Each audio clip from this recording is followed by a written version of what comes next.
Hello there, welcome back to our live show, Sheffield Live TV on a Thursday evening with lots of football chat with David Holdsworth, lots of sporting chat generally with James Gregg. You know, I shouldn't be talking to this fella, you know. Why?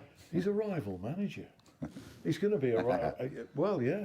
Oh, is this in the Red versus Blues charity match, is it? Reds versus Blues, June the 23rd, Hillsborough Arena, for a great charity. So who's managing cause. who? Reds? Well, who do you think he's managing? Well, he's Reds, obviously. He's managing Reds. I thought it was Blues stood for Chesterfield, and apparently it doesn't stand for Chesterfield, it stands for another team. So I said, all right, go on then, I'll manage the Blues. So you're how much input are you going to have? Very little, I hope. I'm putting the bloody cones out, aren't I? Forget the other word I used there, but I'm putting the cones out. Yeah, okay, so he's putting the cones out. So I think I know which team I'm Terry Curran is my joint manager. In fact, he's listed below me on the thing, which I can't believe. Can you believe that? I think Terry's fuming over that. Really? Yeah. But anyway, Terry's going to decide the team and the tactics and everything. Oh, thank goodness for that. Otherwise, it wouldn't be a very close game. So are you playing as well? Yeah, of course, absolutely. Oh, you're playing, are you? Yeah, of course. I hadn't bargained for that. Yeah. That's a little bit of information. Are you going to play then as well? Well, I mean, to be fair, I've carried John Pearson for a few years. I mean, he's been in my pocket a long time. So oh, really? He said, oh, yeah. Good, is it walking football? I can play. John plays that, I think, sometimes. Yeah. Walking pace. We're going to have the inventor of walking football in this studio in a couple of weeks. Oh, really? The inventor of walking football. It's caught on, hasn't it? It's caught on a great deal. Anyway, look forward to that. It should be a lot of fun. We will. Loads of big name personalities from Sheffield football are taking part in that. And it'll be my first time as a joint manager. And you told me you're going to be sacked if you lose. Told. Well, so after that, you will be sacked. Well, what about you? You could be sacked. Yeah, I've never lost that. You're never going to lose, are you? No, we won't lose. We'll win that handsomely. He means it as well. Yeah, There's no such thing as competitive, isn't it? There's no such thing as a friendly with this guy. No chance. At all, is there? Not going to happen. It's not going to happen one bit. Yeah. We mean business. He does. He means it. Yeah. Are your football boots just as colourful as your trainers as well, by the way? I could play in these, to be fair. Could you? Yeah. That's another reason why I'm not playing. Anyway, it should be fun. Look out for that on June the. Did I say June the 23rd? 23rd. It is. What we're going to talk about where you think we're just to top and tail our Sheffield United chat from part one. We are going to talk about the Owls and more depth about Chesterfield FC. Sheffield United. Let's just hope it all gets resolved behind the scenes, and even if it doesn't, Chris Wilder's given a competitive budget. Where do you think he needs to strengthen? Well, I think that Chris will look at this season and go, you know what, from fallback areas we've done well, and they've got confidence in that area. So where the areas where we can improve on, I still think that we're a centre half short, in my opinion, a centre half short, and I dare I say it, I think both goalkeepers are very, very decent, but I'd like to see someone more dominant, and that will cost you. So that, again, we're driven by finance. Both goalkeepers are good, but I'd still like to see a really commanding goalkeeper in there, in my opinion. And I'm always going to say, no matter where you add pace. Add pace up top. We've got an abundance of midfield players and we're decent in that area. I would just like to see us have that electrifying pace. Maybe we will see that with Brooks. Given obviously this season's been a learning curve for him, he'll be stronger now he's getting game time and certainly after his illness. So if I was going to add an addition up top, it would be someone with, I'd like a Britos and Bolonga, but you're going to be asking money. Too much. Quite possibly well out of our budget at present. So there's the type of profile that I would bring in. A structure in midfield, I think, is fine. I'd still like to see a centre half there that's just that dominant figure. Stearman's done well, I think. I think he's had a steady season. I think they've all had steady seasons. He was out for quite a while. But and I'm not knocking any of them, by the way. I'm not knocking them one bit. But all I'm saying is I would still like to see that leadership at the back, a real captain in certain games to demonstrate leadership ability, and I think that again it will cost you. But unusually, Chris's captains have been strikers, Buddy Sharp and Leon Clark. It's worked well. I mean, both of them have scored. I don't think we can question that at all, and you can't. But as I say, I would just like to see that sort of fellow at the back there demanding more from people. I just don't think that make-up's there. Basham's had a good season, O'Connell's had a good season, and Stearman's been steady. And I just like to see us, if we're going to improve and get to the Premier League, that's the area I would want to say, right, I want a proper captain in there. Well, where recruitment's concerned, you've got this big question mark over this, again, reverting to politics finally, before we move off this altogether, where you've got two owners, you've got joint owners, and one of them, Prince Abdullah, brought in this Dutch coach, Jan van Winkel, to come on the board. Kevin McCabe blocked his route to the technical board, the recruitment board, but clearly the aim was for this fella to get involved in something which is working superbly well, and probably with an eye to foreign recruitment. Nobody's closing the door on that. You've got to keep an eye on that. But that has been somewhat of a disruptive thing. Well, what does that do for Chris Wilder? What does that say to Chris Wilder? That he can't have scouts in Europe? Of course he can. You don't need some bloke sitting on a board that's going to be in there between the chairman and the team. Chris is his own guy. He doesn't need some bloke interfering with him. And why should he? When it's not broken, don't try and change it. There's no need. And certainly, again, I don't want to speak out of turn here, but I don't think that association would be a good thing. I think if you got to the Premier League, you'd need a scout in Europe, but let that be governed by Chris. Let him be the man who says, I want this person or that person from here or there. He's the manager. Let him manage. He's done a great job.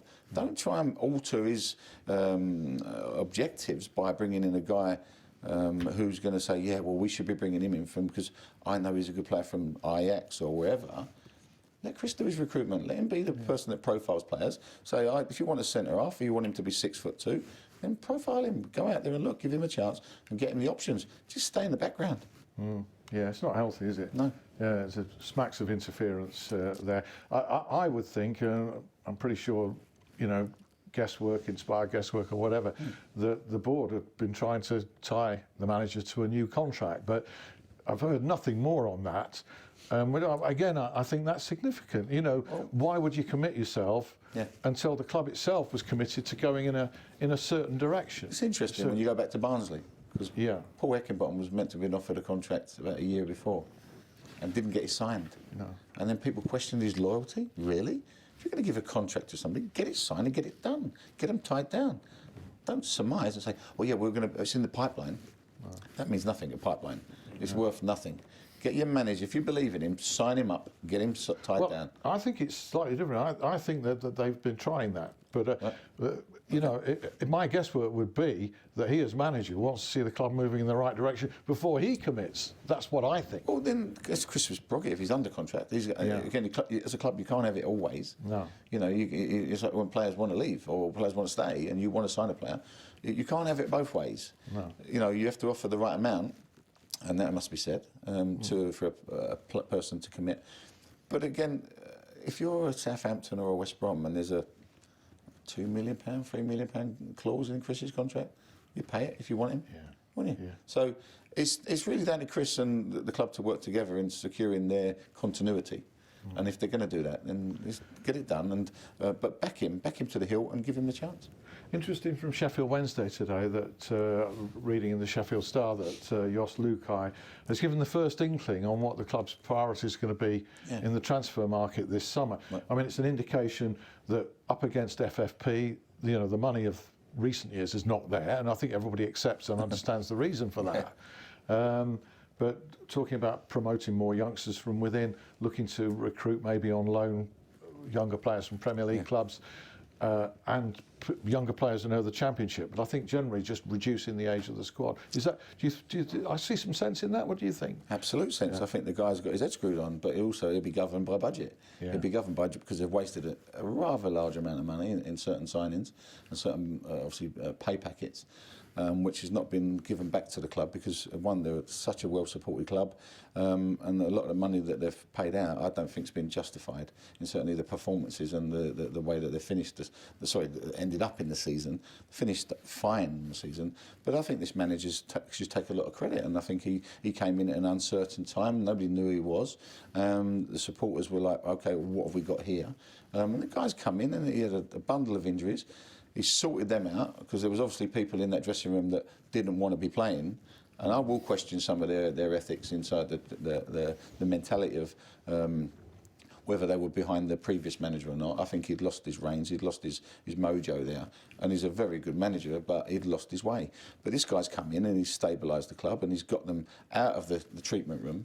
And they finished the season really well, which I think the fans should be buoyed on by that. And ultimately, he's took them out of which was, by the way, 2 results from a relegation battle. And he's got them out of that. And I think he deserves full credit, to be honest. Yeah, although some of his results got them in there unexpectedly, but he was operating. It takes time. The damage was done It before takes that, time. wasn't it? You've got about 18 players sitting in a treatment room having a sausage sarnie for lunch and not giving a monkeys what they do on a Saturday. They needed a rocket up their bums, and I'm sorry if he's done that. He's done a good job, and I would question their mentality. Some of them. And if they were in there 2 weeks longer or a week longer, they need to look at themselves. I think, listen, it takes time. You can't have a magic wand when you come into a rabble of players who don't really give a monkeys. You're earning a huge amount of money, and then all of a sudden this new chap comes in. Oh yeah, well we still stick it here. We stay in the changing room. We're getting an easy life. We're not getting questioned by the supporters who demand because they're scared. You've got to put a shirt on with pride. And if they do that, then they deserve the credit or certainly the texture of the voices of which they were receiving. There were suggestions that a couple of players wanted to come back before they were actually brought back, and that Lukai was very cautious with them. But your overall point is of a highly paid group of players not pulling their weight. They didn't pull their weight, without a doubt, and that was affected by the support that they got, and certainly the vociferous voices that we heard. A lot of people I know are big Wednesdayites, and they were disillusioned by the club. So I think the players need to take responsibility, and if they're being paid X amount of money, I mean, it's not right, because at the end of the day, they're being paid a lot of money to do the job, and they should have been doing a lot better than they've done this season. Yeah, I certainly got the feeling they let the previous manager down. Yeah, quite possibly. A big style, actually. But then he needed to be stronger, in my opinion. He needed. I agree with that. So if he wasn't getting the results he needed, then you have to bring the youngsters through and leave them out, but work them harder. Yeah. Work them harder and make them appreciate the fact they're pulling on a shirt. He was under pressure for results, so perhaps it was easier for the new guy to bring. Well, he spent a lot of money. Spent a lot of, a lot of cash went out of the window on certain players, and have they seen the results of them players? Not really. No. So I don't think anybody would question to say that we brought in goal scorers, because basically they were. They spent a lot of money on a guy at the back who I don't rate one bit. To be honest, I don't think he fits into their. Van Aken. Van Aken. He's not for me. That he's not had a good season One at all. One of his first games was the derby, wasn't it? Yeah, and he had a beast. He's a good footballer, but he's a footballer. But I'm talking about in the Championship. You have to have a different metal jacket on in the Championship, and certainly Leuven's should have been replaced, in my opinion, last season. Been a good servant for him, but needed to be replaced. And the boy Van Aken, it was a disaster. But again, it takes time, and maybe he'll be benefit from a pre-season and with this new manager, and we'll see. But for me, they need to play the 3. If he plays, he needs to play the 3. He can't play in the 2. Pulls no punches, does he? No, absolutely not. At either end of the city. Very good value. Thanks very much indeed, David. We'll come back to you. I hope you can sort my team out next. Is that what you're coming on to next? Oh yeah, after you. Yeah.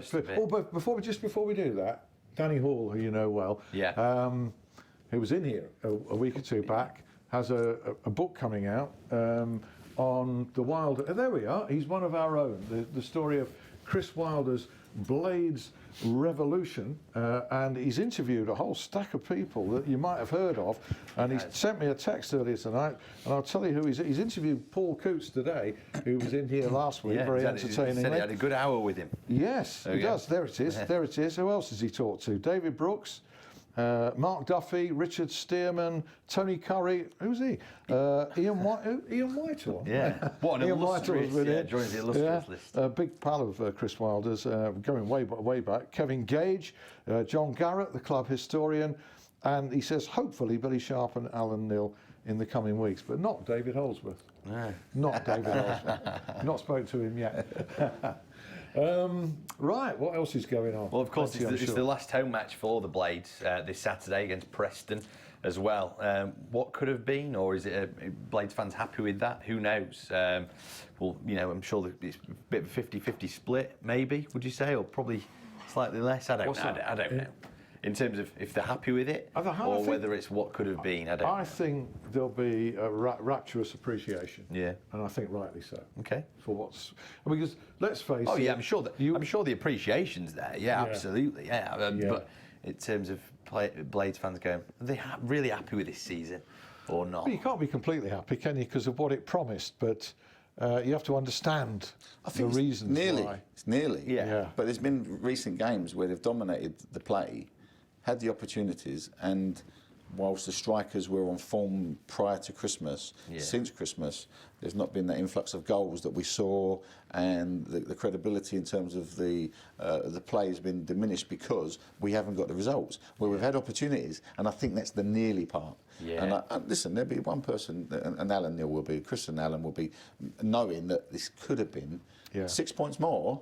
Hang on a minute, we'd have had this season, this could have been the season to die for in a league which has only had probably Fulham and Wolves that have been outstanding. And more than 6 points have gone begging as well. Yeah, correct, absolutely. So it's nearly there. Yeah. A team that haven't had many points go begging this season is Wolves, and that's who the Owls play against at Molineux on Saturday as well. Have a look at non-league. I know it's quite an interesting sort of end to the season certainly for Hallam. The wrong end of a 4-3 thriller at Sandygate on Tuesday night. 2 wins in their final 2 games, which are both at home actually. We've got Rossington Main on Saturday at Sandygate and Knaresborough on Tuesday night. If they win 2 of those, I'd say they've got half a chance of just sneaking into the playoffs, but it's out of their hands now. And you went to watch Sheffield FC on Tuesday night. And it's sort of job done for Chris Dolby, isn't it? So. Yes, they're in a relatively healthy mid-table position after being well down the table. It was a very entertaining victory by 5-1 against Spalding United. They played very well indeed. It was good to see our friend Matt Roney, who's been in here, Sheffield FC legend, come on from the bench. And it was actually, apparently, it was his 200th appearance as a substitute alone. And he's made something approach. So that's what they announced. Unless I got that completely. He's a legend, I heard them say something about 200th appearance, and then I tweeted something that was inaccurate, and he came back to me. It's getting on for 500 and more or something. Yeah. He's done. And I tweeted something about him. He replied hilariously. He said, "Thanks, Al." He says, "I'll better be careful what I say here." He says, "The lads put in a hell of a shift tonight, but he missed the F out of the shift." I hope they didn't. I hope they didn't put one of those in. That was the tweet. I'm sure that was his tweet, but I hope they didn't put one of those. 5 minutes later, it had gone. So you can look for it. It's not there anymore. Oh dear! You got to screen grabbed it. I should have. I'd favorited it and thinking, but that gets wiped as well, doesn't it? Yeah, it does. Yeah. Oh dear. Very good. Well, they're away at Frickley on Saturday. Hopefully, they can put a good shift in there as well. The ladies, they beat Spurs last Sunday. Sheffield FC ladies. Great win. Down in London, 4-2 away from home. They've got Oxford at home this Sunday. They're all safe from sort of the bottom end of the table now. Obviously, it's going to be all rejig the Women's Super League in the summer as well. Who's going to keep franchises? Who's going to get them or not? Sheffield United ladies, they may well get one of the new Super League franchises. They've had a stormer of a season. Things progressing fantastically as well. Some great press as well this week. Did you see that with the little girl who was told that she couldn't play football? She was getting told by bullies at school, you can't play football because you're a girl. She was 6 years old. And Sheffield United ladies invited her along to come and join in, play with them. So fantastic, great stuff. Great outcome all round. Absolutely. They were away at Birmingham this Saturday, on Sunday. That is. The Eagles, Sheffield Eagles. They got pumped by League last week. I did call that one actually. They've just dropped down from the Super League. They've got Rochdale this weekend away from home. They actually beat them earlier on in this season. And they've got their captain, Matty Jones, back as well from a long-term injury. Great Britain ice hockey, several Steelers playing for Great Britain. They're actually playing the World Ice Hockey Championships. They beat Poland 5-3 the other day in one of their group matches. 2 Steelers on the score sheet as well, Robert Dowd and Ben O'Connor. And finish off with the Sheffield Sharks as well. Bad news for the Sharks. 3 losses in a row, out of playoff contention. But their last home game is actually the EIS tonight, and then they play the final game of the season away at Plymouth on Sunday. So you might not probably want to travel down to Plymouth, but if you're a diehard, you might do. And by the way, Ryan Hindley pulled a fast one on both of us the other week. The Hook, line and sinker. Hallam Worksop manager. Hook, line and sinker, didn't he? He certainly did. I mean, you said here, that he was back on the coaching team at Hallam and that we ought to give him credit. It was from the horse's mouth, though. He told me that. He not told me. It was on his Twitter and Facebook. I went down there to the next match and I said to Richard Pillinger, I said, I didn't know that. You've apparently got Ryan Handley back. He said, like this. He said, it was his April Fool. Good April Fool. About that. You got me right. You got us. Chesterfield, what's going to happen there? Just sum up how they've got into this mess. How have they got themselves into this mess? Mismanagement, clearly. They've entrusted two people to take on responsibility. I mean, last season Gary Caldwell started and he took over, had a disaster. And really, the board backed him. They backed him to the hill, so I think that must be said. But recruitment, again, behind the scenes, mismanagement in terms of structure, certainly structure, in terms of finance, as well as obviously bringing recruitment in.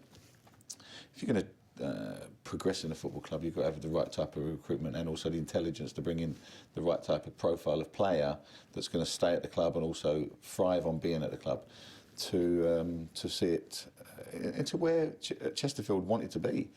But it didn't get right. It was a mix of bad management from leadership at the top, inside the club, and certainly on the pitch. Decision making in terms of appointing for two dogfights in succession? Well, there's one, Gary Caldwell was designed to bring the club up again with a budget that was healthy, so it just turned out to be a disaster.